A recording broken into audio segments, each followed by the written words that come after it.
रसिको नमस्कार, मी जुही आणि S news सुगंध मातीचा या शोवर आपल्या सर्वांचं पुन्हा एकदा हार्दिक स्वागत. वर्ल्ड इकॉनॉमिक फोरम हा शब्द आपण खूपदा ऐकला आहे. याच्याच अंडर जे येतं, याच फोरमच्या अंडर जे येतं ते म्हणजे ग्लोबल शेपर्स फोरम. आणि यासाठी कोल्हापूर आणि कोल्हापूरचं जे ग्लोबल शेपर्स हब आहे त्यांनी क्लायमेट रियालिटी चॅलेंज मध्ये बाजी मारली आहे, तेही स्वित्झर्लंडमध्ये. तर आज आपल्या सोबत आले आहेत गौरव घेवडे आणि ते आज आपल्याला ही स्टोरी एक्सक्लुसिव्हली सुगंध मातीचावर सांगणार आहेत. तर गौरव सर, आता मला बऱ्यापैकी ग्लोबल शेपर्स फोरम काय आहे ते माहिती आहे, पण बऱ्याच प्रेक्षकांना ग्लोबल शेपर्स काय आहे हे माहिती नाहीये. तर आपण सर्वप्रथम कोल्हापूरच्या प्रेक्षकांना सांगूया की ग्लोबल शेपर्स फोरम काय आहे नेमकं. ओके, तर ग्लोबल शेपर्स कम्युनिटी ही वर्ल्ड इकॉनॉमिक फोरम अर्थात जागतिक अर्थ संघटना यांचे एक इनिशिएटिव्ह आहे, ज्यामध्ये 30 वर्षाच्या आतील युथ्स पार्टिसिपेट करतात आणि युनायटेड नेशन्सचे जे सस्टेनेबल डेव्हलपमेंट गोल्स आहेत त्याच्यासाठी इनोव्हेटिव्ह सॉल्युशन्स किंवा उपाय जे ग्राउंड लेवलला इम्प्लिमेंट करता येतील आणि त्याच्या थ्रू ग्राउंड लेवलचे प्रॉब्लेम सॉल्व्ह करता येतील याच्यावर काम करतात. ओके, तर कोल्हापूरमध्ये सर आपण हे स्टार्ट केलं, आपण फाउंडर आहेत. ग्लोबल शेपर्स कोल्हापूर हब जे आहे त्याचे गौरव सर हे फाउंडर आहेत. सर तुम्हाला ही पहिल्यांदा कॉन्सेप्ट कळाली कशी होती आणि तुम्ही सुरुवात कशी केली कोल्हापूरमध्ये याची? ओके, तर साधारणतः 2 वर्षापूर्वी मी लिंक्डइनवर खूप ॲक्टिव्ह असतो फर्स्ट ऑफ ऑल, आणि त्यामध्ये मला बरेचसे लोक लिंक्डइनवर कनेक्टेड आहेत जी ग्लोबल शेपर्सचा पार्ट आहेत. सो मी ग्लोबल शेपर्स पुणेसाठी अप्लाय केलं होतं ॲज अ व्हॉलेंटियर, पण काही कारणास्तव मी सिलेक्ट नाही झालो. बट त्याचसोबत मी बाकीच्या इनिशिएटिव्समध्ये देखील खूप ॲक्टिव्ह होतो पहिल्यापासूनच. जसं की मी कोल्हापूरमध्ये फर्स्ट स्टँड अलोन टेडेक्स केला आणि लिंक्डइन लोकल कोल्हापूर नावाचं माझं इनिशिएटिव्ह आहे, ज्याच्यामध्ये मी वेगवेगळ्या लाईक CEO CTOजचे पॉडकास्ट शूट केलेले आहेत. And my profile was good enough to be a part, global शेपर्सचा पार्ट होण्यासाठी माझी profile was okay, but I was तरी तुझं सिलेक्शन त्यात झालं नव्हतं. सो त्यामुळं मी त्याच्यावर वर्कआउट केले की मी कोणत्या गोष्टींमध्ये मागे पडतोय किंवा कमी पडतोय. आणि हे करत असताना या प्रवासात मला एक लिंक अशी मिळाली की ज्याच्या थ्रू आपण डिरेक्टली अप्लाय करू शकतो. सो मी ते पूर्ण स्टडी केलं, प्रॉपर एक प्रपोजल बनवलं आणि मी ॲप्लिकेशन सबमिट केलं. And fortunately my application was selected आणि मी ॲज अ फाउंडिंग क्युरेटर म्हणून आज मी काम करतोय ग्लोबल शेपर्स कम्युनिटीचा फॉर कोल्हापूर हब. ओके, आणि महाराष्ट्रामध्ये आणि कुठे कुठे हे ग्लोबल शेपर्स असोसिएशन स्टार्ट झालेलं आहे आतापर्यंत? तर सध्या महाराष्ट्रामध्ये 4 हब्स आहेत. एक मुंबईमध्ये आहे, एक पुण्यामध्ये आहे, एक बारामतीमध्ये आहे आणि एक कोल्हापूरमध्ये आहे. सो यू कॅन सी की कोल्हापूरमधला हा फर्स्ट रुरल हब आहे. ओके, तर कोल्हापूरचं नाव तर आपण इंटरनॅशनल लेवलला नेहमी नेतच आलोय. तर अजून एक कोल्हापूरची अचीवमेंट ग्लोबल शेपर्स मधून जी झाली आहे, तर क्लायमेट रियालिटी चॅलेंज हे ग्लोबल शेपर्सनी इंटरनॅशनली स्वित्झर्लंडमध्ये ही कॉम्पिटिशन घेतली होती. जसं आता कोल्हापूर हब आहे, पुणे हब आहे, असे इतर स्टेट्समध्ये हब्स आहेत, राज्यात हब्स आहेत, इतर देशात हब्स आहेत. तर या सर्वांची कॉम्पिटिशन घेतली होती की क्लायमेटसाठी सर्वोत्तम काम कोण करू शकतं. तर सर्वोत्तम कामासाठी प्रोजेक्ट्स करायचे होते आणि त्यात गौरव सरांनी कोल्हापूर आणि कोल्हापूरच्या टीमसह एक प्रोजेक्ट मांडला होता आणि तो प्रोजेक्ट पूर्ण देशातून सिलेक्ट झालाय. सर्व वेगळे देश जे आले होते त्यातून तो प्रोजेक्ट सिलेक्ट झालाय आणि त्याचं फंडिंग देखील आपल्याला मिळालं आहे, जे आपल्या कोल्हापूर म्युनिसिपल कॉर्पोरेशन मध्ये लवकरच आपल्याला भेटणार आहे. तर सर, ती कन्सेप्ट काय होती, तो प्रोजेक्ट काय होता, त्याची मांडणी कशी केली गेली होती व त्याला प्राइस कसं भेटलं? ओके, तर दरवर्षी जागतिक अर्थ संघटना ग्लोबल शेपर्स कम्युनिटी थ्रू वेगवेगळे प्रोजेक्ट्स किंवा वेगवेगळे चॅलेंज रोल आउट करतात. आणि 2022 त्यांनी climate reality challenge roll out केला होता. त्याच्यामध्ये सस्टेनेबल डेव्हलपमेंट गोल जो 13th गोल आहे, क्लायमेट कन्झर्वेशन, त्याच्या अंतर्गत आम्ही एक प्रोजेक्ट प्रपोज केला अनलिश ह्या नावाने. सो बेसिकली कन्सेप्ट अशी होती की जलपर्णी किंवा वॉटर हायसेंथ ज्याला आपण म्हणतो, त्याचा जो बर्ड किंवा जे ग्रोथ स्टेजमध्ये असताना इनिशियल जे पेटल्स असतो, राईट, तर ते स्टेज 2 कॅन्सर मध्ये त्याचा यूज होतो. तर कर्करोगावर एक उत्तम उपाय किंवा त्यासोबतच डर्मॅटॉलॉजिकल प्रोडक्ट्स साठी देखील यूज होतो. तर आमचा प्रोजेक्ट असा होता की त्याचं एक्स्ट्रॅक्शन करणं आज फार मोठा प्रॉब्लेम आहे आणि जलपर्णी जर तुम्ही बघितलं तर प्रत्येक ठिकाणी आढळून येते. सो आणि आज इंडियामध्ये जर जलपर्णी एक्स्ट्रॅक्शनच्या ज्या मशीन्स बघितल्या तर फक्त 2च आहेत आणि which cost 28 lakh rupees. So आमचा प्रोजेक्ट असा होता की त्याचं एक्स्ट्रॅक्शन करून एक लाईक ग्रामीण भागामध्ये त्याचा एक एक्स्ट्रॅक्शन युनिट सेटअप करून त्याचं एक्स्ट्रॅक्शन करून ते फार्मा कंपनीजना त्याचं प्रोसेसिंग करून सेल केलं तर त्याच्या थ्रू फार्मा कंपनीज कडून देखील रेव्हेन्यू येईल आणि तो रेव्हेन्यू गावामध्ये किंवा त्या पर्टिक्युलर लोकॅलिटीमध्ये अजून डेव्हलपमेंटसाठी यूज होईल. सो आम्ही त्याचं एक्स्ट्रॅक्शन केलं, NCL पुणेमध्ये त्याचं टेस्टिंग देखील केलं and we were successful in that. आम्हाला फार चांगल्या प्रकारे यश मिळालं आणि ही सगळी प्रोसेस आम्ही डॉक्टर DY पाटील विद्यापीठ कोल्हापूर यांच्या कोलॅबोरेशनमध्ये केलेली आहे. ओके, सो तुमचा जो प्रोजेक्ट होता तो एम्प्लॉयमेंट म्हणजे लोकांना जॉब्स अवेलेबल करण्यासाठी देखील होता. नक्कीच, राईट. सो खूप पॉझिटिव्ह तो त्यांच्याकडे पॉइंट होता, म्हणून आय गेस तो पण तुम्हाला एक ऍडव्हान्टेज भेटला की तो विनिंग स्टेप झाली. तर सर साधारणपणे या प्रोजेक्टसाठी फंडिंग तुम्ही सांगितलं की एक मशीन जवळजवळ 28 लाखाला कॉस्टिंग होतं, तर आपल्याला जे इथं कोल्हापूर म्युनिसिपलला फंडिंग भेटणार आहे ते किती आहे? सो याचं जे फंडिंग अमाऊंट आहे हे $28,000 जे की साधारणतः अराउंड 30 lakhsच्या जवळपास येतं. सो दॅट विल बी ते 3 टप्प्यामध्ये जसं जसं प्रोजेक्ट पुढे जाईल किंवा जसं कम्प्लिशनला येईल तसं जसं 3 टप्प्यामध्ये फंडिंग कोल्हापूर म्युनिसिपल कॉर्पोरेशनला येईल. ओके, सो त्यातून आपण आपलं कोल्हापूरचं वैयक्तिक मशीन देखील ऑर्गनाईज करू शकतो. नक्कीच, आणि एक प्रॉपर त्याचं एक्स्ट्रॅक्शन युनिट आणि एक रिसर्च अँड डेव्हलपमेंट लॅब सुद्धा आपण एस्टॅब्लिश करू शकतो. सो बेसिकली ह्या प्रोजेक्ट थ्रू आपण पहिली गोष्ट म्हणजे अंडर वॉटर लाईफ जो की सस्टेनेबल डेव्हलपमेंट गोल मधला 16th गोल आहे, त्यानंतर एन्व्हायरमेंटल कॉन्झर्वेशन 13th गोल आणि पब्लिक प्रायव्हेट पार्टनरशिप 17th गोल, हे तिन्ही गोल आपण अटेंड करतोय. ओके ओके ओके, नक्कीच आपण वाट पाहू ती मशीन्स येण्याची आणि कोणी इच्छुक असेल तर तुम्ही सरांना कॉन्टॅक्ट पण करू शकता या प्रोजेक्ट्सना जॉईन करायला, तुमचे इनोव्हेटिव्ह आयडियाज देखील शेअर करू शकता. तर सर ही कॉम्पिटिशन जी हेल्ड झाली होती त्यासाठी खूप सारे देशातल्या लोकांनी अप्लाय केलं होतं, इंडियामधून देखील खूप साऱ्या स्टेट्सनी अप्लाय केलं होतं. तर असे एखाद दुसरे प्रोजेक्ट जे तुम्हाला वाटलं की हे आम्हाला टफ कॉम्पिटिशन देऊ शकतात आणि वा काय आयडिया आहे ही, लाईक नेक्स्ट टाइम आपण कुठंतरी ह्याचा ॲडव्हान्समेंट करून यूज पण करू शकतो, अशी कोणती आयडिया होती? मला वैयक्तिकरित्या आवडलेली 2 प्रोजेक्ट्स जर तुम्ही विचारलं तर एक पुणे हबचाच प्रोजेक्ट होता कार्बन अनसायकलिंगचा.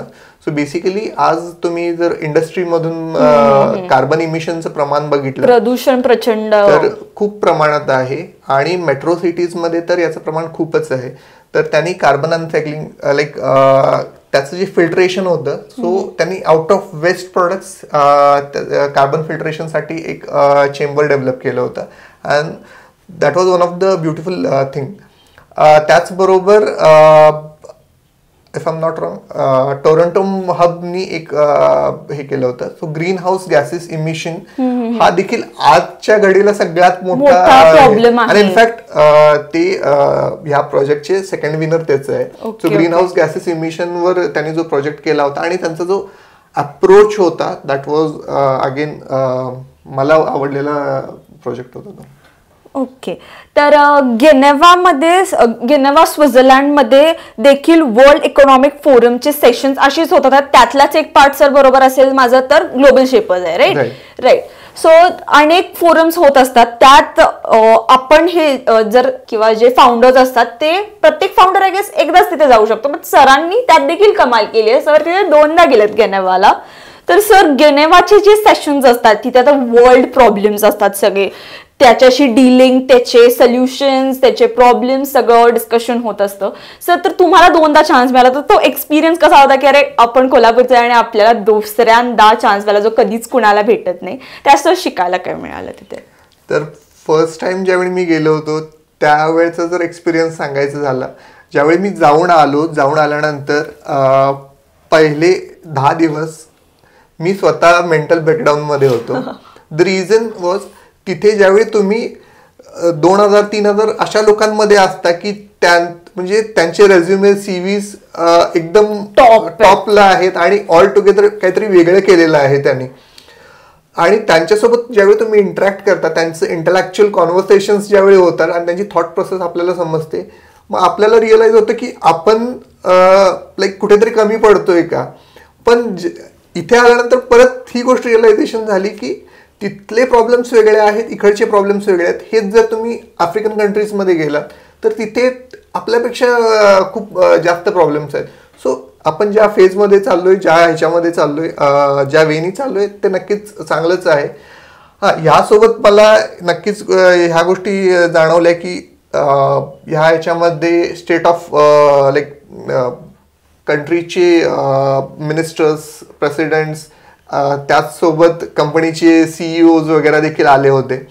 आणि ह्यांचं जी थॉट प्रोसेस आहे, विजन्स आहेत, ते इतके एक्झॅम्पलरी आहेत. आणि काही प्रोजेक्ट्स असे आहेत किंवा काही इनिशिएटिव्ह किंवा स्टार्टअप्स असे आहेत की जे इंडियामध्ये नाही आहेत. सो त्याचा रेप्लिका आपण इकडे करू शकतो. प्रत्येक वेळी इनोव्हेटिव्ह सोल्युशनच शोधून काढलं पाहिजे असं नसतं. एखादी गोष्ट आपण कॉपी करून देखील इम्प्लिमेंट केली ना तर त्यातून देखील आपण खूप चांगल्या प्रकारे ग्रो करू शकतो. हे मला तिथून शिकायला गेलं. कारण प्रॉब्लेम प्रत्येक ठिकाणी सेम असतो, त्याचा अप्रोच आणि त्याच्यावर सोल्युशन हे आपण युनिक वेनी हे करू इम्प्लिमेंट करू शकतो. अगदी बरोबर आहे. तर हे जे फोरम आहे ना, इथे वेगवेगळ्या राज्यातील लाईक महाराष्ट्र राज्यातील देखील खूप सारे प्रॉब्लेम्स या फोरम मधून सॉल्व्ह झाले आहेत. सर तर असे कोणते प्रॉब्लेम्स होते जे तुम्ही ऐकले तिथं कोल्हापूरचे, महाराष्ट्रामधील असे कोणते व्यक्तिमत्व तिथे आले होते आणि तुम्ही ते प्रॉब्लेम्स ऐकले होते आणि त्याचं सोल्युशन महाराष्ट्राला एका बेस्ट वे मध्ये मिळालंय? सो फर्स्ट ऑफ ऑल चेतना सिन्हा ज्या मानदेशी फाउंडेशनच्या हेड आहेत आणि वर्ल्ड इकॉनॉमिक फोरमच्या 2018च्या को-चेअर देखील होत्या. सो चेतना मॅडम या अशी व्यक्तिमत्व आहे की त्यांनी इंडियामध्ये रिझर्व्ह बँककडून पहिल्यांदा प्रायव्हेट बँकिंगसाठी त्यांना अप्रुव्हल मिळालं होतं. सो त्या होत्या तिथे. त्यासोबत आदित्य ठाकरे होते आणि मागच्या वर्षी रफली 14,000 करोडची त्यांनी इन्व्हेस्टमेंट महाराष्ट्र स्टेटसाठी आणली होती. सो गॉड, कशाबद्दल होती 14,000 साठी इन्व्हेस्टमेंट? सो जसं की मी बोललो की वेगवेगळ्या स्टेटचे सीईओज किंवा मिनिस्टर्स देखील या समिटमध्ये असतात. सो गव्हर्नमेंट त्यांच्यासाठी किंवा त्या कंपनीसाठी काय करू शकतं किंवा आपण what Maharashtra can do for that particular company किंवा त्या स्टेटसाठी, त्याच्या बेसिसवर त्या कंपनीज इन्व्हेस्ट करतात किंवा त्या कंट्रीज इन्व्हेस्ट करतात. आणि या थ्रू आपल्याला लास्ट टाइम 14,000 करोडची इन्व्हेस्टमेंट फेच केली होती. त्याचबरोबर वेगवेगळे मिनिस्टर्स होते, कंपनीचे सीईओज होते. And that was a like खूप चांगला एक्सपिरियन्स होता तो. त्यांच्या थॉट्स, त्यांचे विजन्स ऐकणं, ॲज वेल ॲज त्या लोकांसोबत इंटरॅक्ट करताना मी लाईफमध्ये कधी हा विचार नव्हता केला की मी फिनलँडच्या एन्व्हायरमेंटल मिनिस्टर सोबत कधी इंटरॅक्ट करण्याचा ऑपॉर्च्युनिटी मिळेल किंवा लाईक फायनान्स मिनिस्टर सोबत कधी इंटरॅक्ट करण्याचं हे like I was interacting with finance minister of Finland आणि त्यावेळी स्मृती इराणी देखील तिथे होत्या. सो त्यांना मी हे सांगत होतो की Smriti Irani was she started as a active actress. So not necessary तिथे ज्यावेळी आपण इंटरॅक्ट करतो किंवा त्या लोकांमध्ये असतो त्यावेळी आपल्याला ऑर्डिनरी नाही समजलं जात. Because when you get invited by World Economic Forum ना, तिथे ऑलरेडी तुम्हाला एक तुम्ही तिथे येताय because you are unique. Right. आणि तिथे तुम्हाला ट्रीटमेंट देखील सेम वेने मिळते. आणि हे काहीतरी मला वेगळं तिथं अनुभवायला मिळालं. एखाद्या कंट्रीचं प्रेसिडेंट असेल किंवा एखाद्या कंपनीचं सीईओ असेल, तो देखील तुम्हाला एका फ्रेंडली अप्रोचनी इंटरॅक्ट करतो आणि एक्सपिरियन्स शेअरिंग करतो. That was like the best example. Right. आणि रोजगार देखील निर्माण होणार आहे. बिकॉज जर 1400 कोटीचे इन्व्हेस्टमेंट फॉरेन मधून इथे येणार आहेत, सो ऑब्व्हियसली फॉरेन कंपनीज असणार आहेत, फॉरेन ब्रँड असणार आहेत. सो हे जे वर्ल्ड लेवलला होतंय याचा खूप फायदा लाईक स्मॉल टाउन्स पासून लार्ज टाउन्स पासून सगळ्यांना होणार आहे. So this forum is really very helpful. आणि कोल्हापूरमध्ये याचा हब आहे ग्लोबल शेपर्सच्या माध्यमातून. सो वी आर लकी की आपल्याकडे ही सुविधा उपलब्ध आहे. तर सर, ग्लोबल शेपर्स कोल्हापूरचं फ्युचर विजन काय असेल? ग्लोबल शेपर्स कोल्हापूरची स्थापना मार्च 2022 मध्ये झाली आणि लाईक आज आम्ही 19 लोक आहोत, लाईक शेपर्स आहेत. आणि आम्ही ही टीम एक्सपांड करतोय. बरेचसे कोल्हापूरमधले प्रॉब्लेम्स आम्ही आयडेंटिफाय केलेले आहेत किंवा आउटस्कर्ट्स रिजनमधले ग्रामीण भागातले प्रॉब्लेम्स आयडेंटिफाय केलेले आहेत, त्याच्यावर वर्क करतोय. बट माझं कॉलेज गोईंग स्टुडंट्सना किंवा जे इच्छुक आहेत हु आर बिलो 30, तुम्हाला जर खरंच एकत्र येऊन समाजासाठी किंवा देशासाठी, इव्हेंच्युअली देशासाठी काहीतरी करायचं असेल, पुढे येऊन तुम्ही जॉईन करू शकताय. आणि त्याचबरोबर जर प्रोजेक्टचं विचारलं तर आत्ता जो 2024 मध्ये आम्ही प्रोजेक्ट रोल आउट करतोय that is skill set go. तर याच्या माध्यमातून आम्ही काय करतोय तर आज एम्प्लॉयमेंट किंवा रोजगार जसं म्हणाल की हा मोठा प्रॉब्लेम आहे.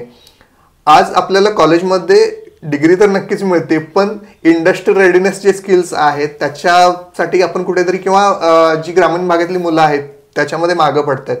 सो आम्ही अशा इंडस्ट्रीसोबत कोलॅबोरेट करतोय आणि त्या इंडस्ट्री एक्सपर्ट्सकडून तुम्हाला ट्रेनिंग मिळणार आहे, प्लस सर्टिफिकेट मिळणार आहे, अँड दॅट टू फ्री. आणि ह्या सर्टिफिकेशन्स थ्रू किंवा ह्या स्किल्स थ्रू तुम्ही इंडस्ट्रीमध्ये अप्लाय करून जॉबसाठी एलिजिबल होऊ शकता. So this is the project. आणि हे आम्ही स्टार्ट करतोय 12th स्टँडर्ड टू डिग्री स्टुडंट्ससाठी. सो तुम्ही जर 12th जरी केली असली आणि असं असेल की थोडं ब्रेक घ्यायचं आहे किंवा काहीतरी वेगळं ट्राय करायचं आहे, वेकेशन्स आहेत आपल्याकडं 12th नंतरसाठी, तर तुम्ही हे नक्की ट्राय करू शकता ऑप्शन्स. इव्हन डिग्री होल्डर्सला पण खूप सारे प्रॉब्लेम येतात, रिसेशन सध्या चालू आहेत खूप साऱ्या फील्ड्समध्ये. So why not try something better. तर हा ऑप्शन नक्कीच चांगला आहे. सर, त्यासह आपल्या कोल्हापूरकरांसाठी एक संदेश गौरव यांच्याकडून.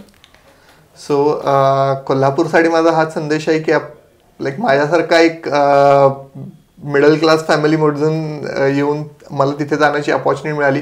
कोल्हापूरमध्ये इतकं पोटेन्शियल आहे की आपण क्लायमेट रिॲलिटीसारखा प्रोजेक्ट हे करू शकतो. आणि तुम्ही आधी देखील बऱ्याचशा गोष्टी अशा ऐकल्या असेल की कोल्हापूरचा लाईक सुपुत्र किंवा कोल्हापूरची मुलगी इंटरनॅशनल फोरममध्ये जाऊन किंवा इंटरनॅशनल लेवलला जाऊन रिप्रेझेंट करते. सो कोल्हापूरमध्ये ते पोटेन्शियल आहे. कोल्हापूरमधून बाहेर पडून आपण इंटरनॅशनल लेवलला किंवा आपल्या देशासाठी नक्कीच काहीतरी करू शकतो. आणि हे पोटेन्शियल ह्या छोट्या छोट्या इनिशिएटिव्स, ग्लोबल शेपर्स असेल किंवा टेडेक्स असेल, अशा इनिशिएटिव्स थ्रू एकत्र येऊन आपण जर एखाद्या गोष्टीवर काम केलं तर नक्कीच जे आउटकम्स येणार आहेत ते डबल होऊ शकतात. सो जसं की मी मगाशी आवाहन केलं होतं की कॉलेज गोईंग स्टुडंट्स असतील किंवा तुम्ही इच्छुक असाल तर डेफिनेटली ग्लोबल शेपर्स कोल्हापूरला जॉईन करू शकता. ओके, नक्की सर्वजण हा व्हिडिओ पाहिल्यावर तर जॉईन करतील आणि सरांना अप्रोच देखील करतील. तर धन्यवाद सर, तुम्ही आपला मूल्यवान वेळ आम्हाला दिलात, एस न्यूजला दिलात. खूप काही शिकायला मिळालं. ग्लोबल शेपर्स मला माहीत होतं ऐकून, पण जी बॅक स्टोरी असते ती आपल्याला कधी कळत नाही की नेमकं ऑपरेट कसं होतं. ओके, माहिती आहे एक ऑर्गनायझेशन आहे, पण ऑपरेशन्स कसे होतात, कॅरी कसं होतं, फोरम्स कसे असतात, हे यातून मला तर खूप काही शिकायला मिळालं. नक्की प्रेक्षकांना देखील खूप काही शिकायला मिळालं. तर धन्यवाद. थँक्यू जोई, मला बोलवल्याबद्दल आणि ही अपॉर्च्युनिटी दिल्याबद्दल.